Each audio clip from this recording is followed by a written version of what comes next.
This program is rated PG. It contains themes and scenes which may not be suitable for very young audiences. Parental guidance is advised. Be advised that the views and opinions of the hosts and guests do not reflect those of the station.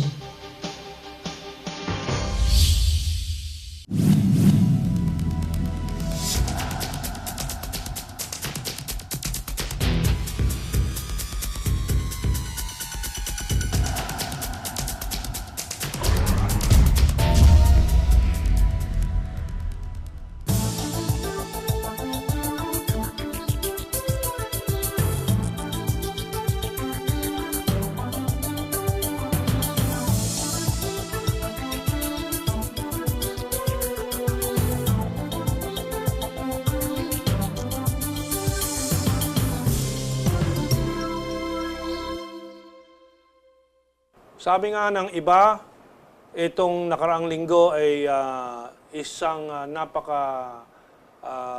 masayang panahon para sa bansang Pilipinas. Masaya dahil daw nanalo ang Pilipinas sa Permanent Court of Arbitration dito sa mga issue tungkol sa South China Sea or West Philippine Sea na tawag ng iba.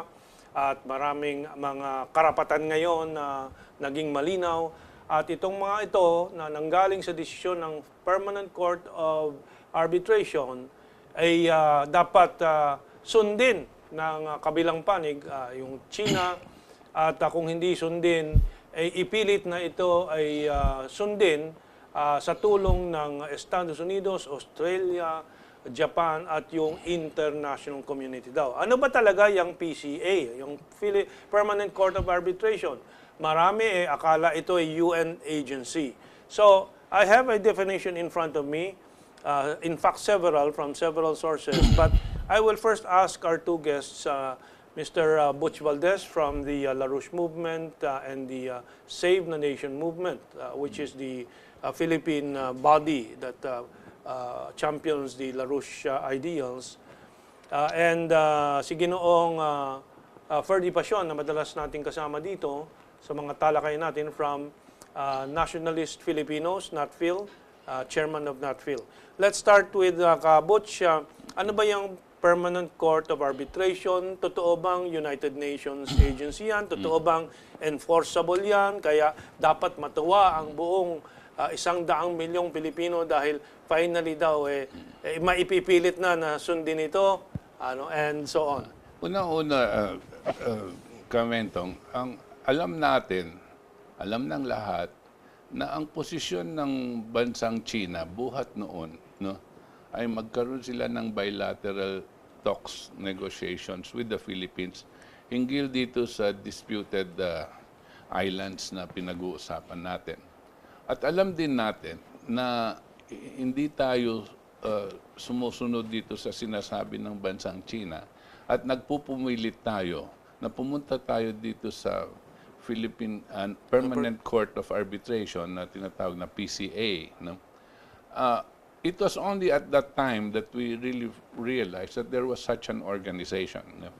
At nakakapagtaka. At nung sinabi ng bansang China, hindi namin tinatanggap yung organization na yan dahil wala yung jurisdiction dito sa mga issues na pinapag-usapan natin.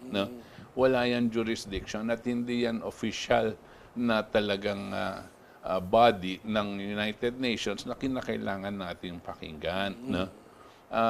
Tapos, pero matigas ang ulo ni Noynoy Aquino at ang kanyang mga kasama, sila Alberto Rosario, na sinasabi, hindi, wala kaming planong makipag-usap sa inyo. Dali na natin ito sa Court of Arbitration.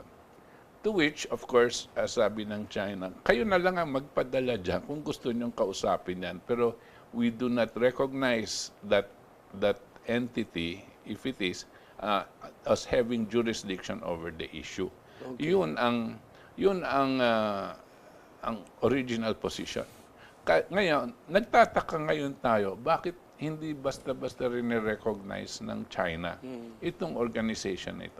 Ngayon nga, lumabas na yan organization na yan is not connected to the United Nations. that it is an organization precisely that has been set up for some time that makes itself available to countries that are disputing a particular issue, and both these countries will go to them, no, to arbitrate, no. Pag-usapan natin, no, kung ano yan, at mag-arbitrate. Gusto sabihin, sino ba ang nakakalamang dito sa usapan ninyo? Dahil kung madalas, pag meron kayong kausap, for example, meron tayong diferensya, meron kang sinasabi, meron akong sinasabi, at hindi tayo magkasunduan, naghahanap tayo, pupunta tayo dito sa pare o isang kaibigan natin, no? Sabi, pakitingnan mo nga, sino bang tama sa amin? Ganyan yan. Ngayon, that is unofficial. Ngayon, ang sinasabi ng China, bakit kami pupunta dyan sa grupong yan? Alam namin na nasa likod niyan ay ang bansang Amerika, no? At hindi namin gusto itong mga nandyan. Sino yung mga nandyan? Ang overall head nitong permanent Court of Arbitration is a Japanese named Yasai. Hindi yung Yasai Hindi yung natin. DFA. It's Y-A-S-A-I. Okay. Yasai. Okay, this Yasai guy, yung overall head dyan, apparently, marami na siyang sinasabi laban sa China. Lalong-lalo na dito sa Shikoku Islands Senkaku. Senkaku Islands na pinapag-awayan nila. Tapos ito ang nag-appoint kung sino ang magiging judges, tinatawag ng judges, dito sa arbitration. So doon pa lang, bakit kami sasali dyan? Para mong sinabi, ang mag-arbitrate para sa atin, may opinion na nanay mo pala pagkatapos sasabihin mo sinong kakampihan. Kahit sa jury system ng Amerikano, nire-review ang members of the jury. Dito wala no? Dito walang ganyan. Okay. We'll ask Ferdy to add his insight into this. And then I will read official sites ng the Hague Justice Portal para marinig ng publiko kung anong talagang definitive character of this institution. Right. Ferdy. Well, actually, to tell you the truth, maraming mga taong nagulat tungkol dito sa Permanent Court of Arbitration because ever since, ang tawag talaga dyan, kasi UNCLOS you are going to make decisions on matters involving the UNCLOS. Ang talagang tawag yan, International Tribunal on the Law of the Sea or ITLOS. ITLOS. Bakit biglang naging Permanent Court of Arbitration? Ngayon, pag pumunta naman tayo sa arbitration kasi, halimbawa, sa National Labor Relations Commission, pag sinabi mong arbitration, yung arbiter, pinapatawag yung dalawang parties, at ang goal ng arbitration is to declog the courts para hindi na makarating sa korte at hindi masyadong magkaroon ng sobrang daming mga kaso dyan sa ating mga korte. So, ang goal ng arbitration, yung dalawang panig, ay pagkasunduin. As much as possible, magkaroon sila ng compromise agreement. Ngayon, pagka hindi pwedeng magkaroon ng compromise, that's the time arbitration will set in. Ano ba yung arbitration?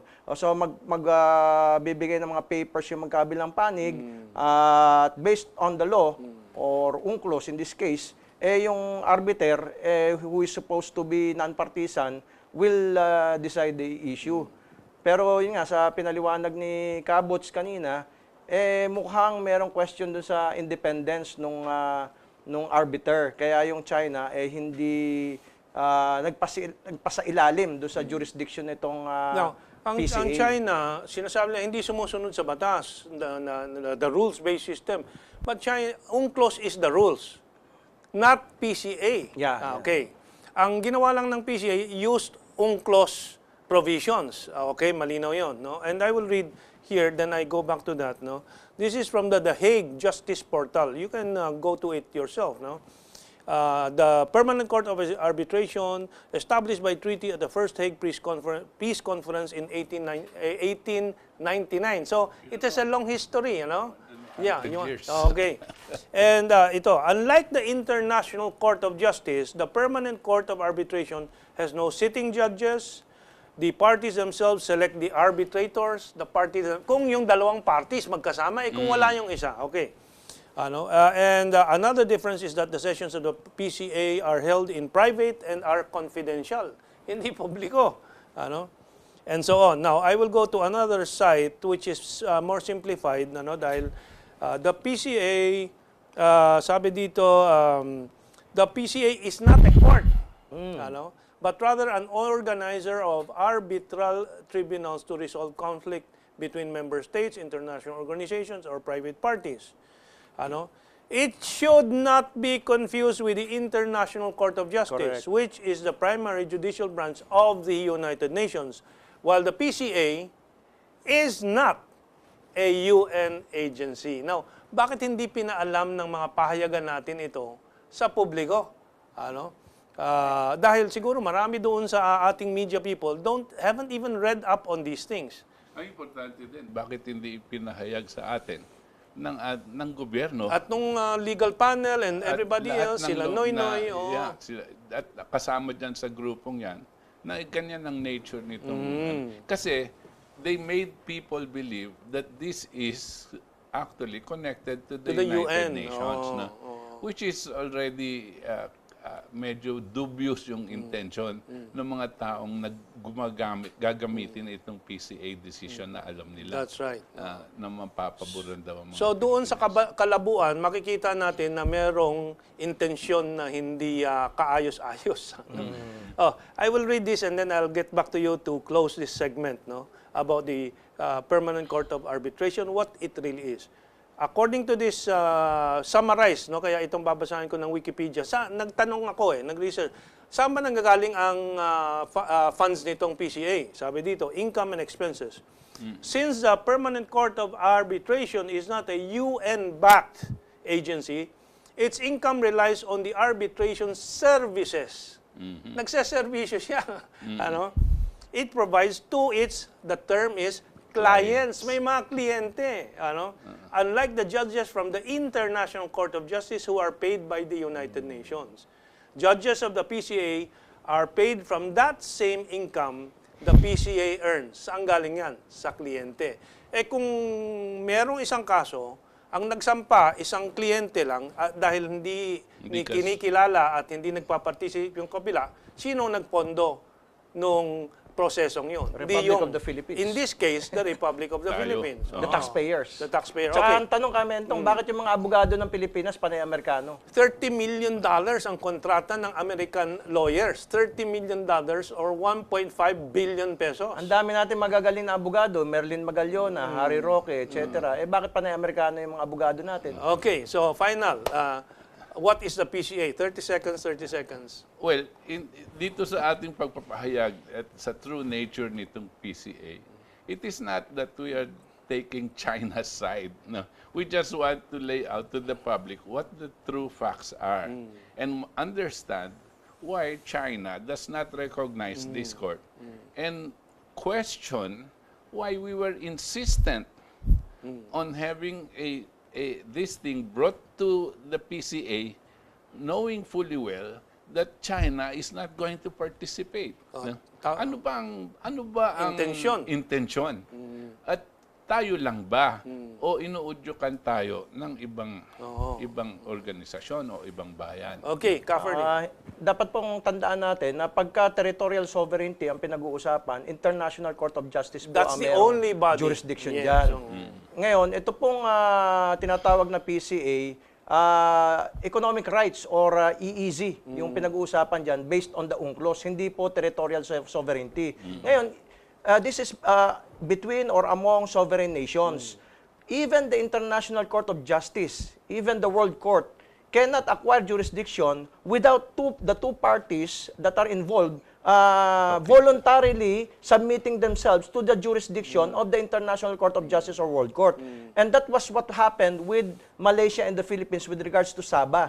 The Philippines was willing to submit to the authority of the ICJ or World Court, but Malaysia refused to do so. So, yan po dapat natin mga tandaan. Okay, so malinaw, hindi ganyang kasimple na pinapalabas nung ilang mga panig at ng mga media natin. Nagkukulang ang maraming sektor. That is why we're trying to help the public understand. Okay, let's take this break and talk about dialogue or no dialogue. Ano ba ang tama para sa bayan? Okay.